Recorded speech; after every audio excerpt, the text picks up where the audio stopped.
Welcome back.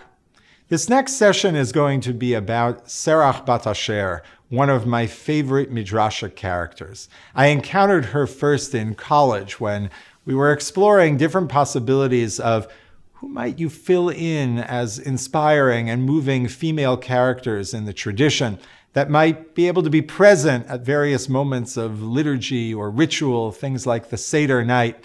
And Serach bat Asher emerged, surprisingly, as someone with a grand midrashic life, well beyond what you might have surmised from just knowing the text of the Torah or the Tanakh itself. Here's where her story gets off the ground.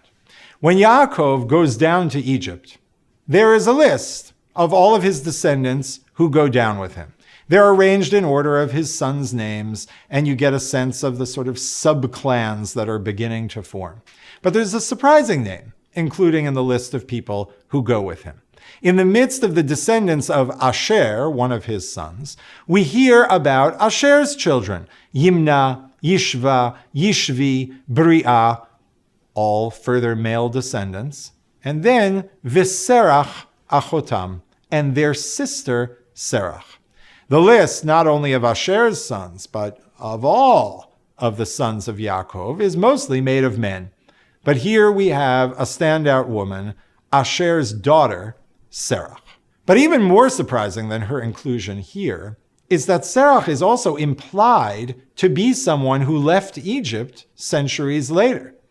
When breaking down the sub-clans that are now part of the generation that will enter the land, those that have survived the desert purge and are ready to be part of the conquering force going forward, we hear about sub-clans of the tribe of Asher that more or less correspond to the list we got a few books earlier.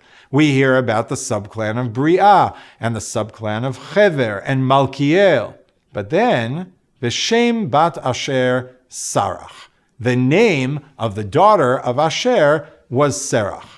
Surely we're not being told some datum that was only relevant from hundreds of years earlier. So how is it possible that the same person, Serach, went down to Egypt with Jacob and now also leaves Egypt with Moses? And what was so special about this person that she was mentioned at all, let alone twice? Noticing this surprising detail, there are various midrashim that propose a clear answer. Serach actually lived for the entire period of slavery in Egypt. She lived through the Exodus, and according to some versions, centuries after. And midrashim that pay attention to other hints in the biblical text suggest that maybe she is even immortal and alive today.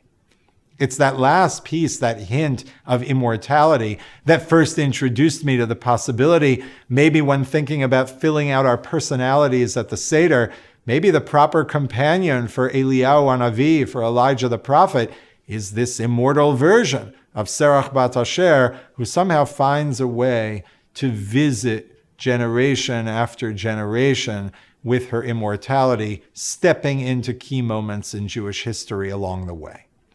So in this session, we'll explore some of the midrashim about Serach and how she's portrayed. We'll spend a lot of time on the textual curiosities, reminding ourselves that midrashim are always reading, paying attention to the text, to anomalies that jump off the page and invite us to ask questions. But we'll also spend time with, what are these midrashim trying to teach us? What vision and emotional baggage are they bringing to this creative moment of interpretation? What are the voices from the past or present that we need to be in dialogue with, but might be all too easy to forget? Serach bat Asher, you will see, is not just a character with a story of her own. She's a kind of representative of what it means to have wisdom from the past that finds a way to manifest itself generation after generation, with it being the task of later characters in the story, namely us, to figure out how to access that wisdom, insight, and antiquity. Enjoy your learning as you encounter these very exciting and beautiful midrashim.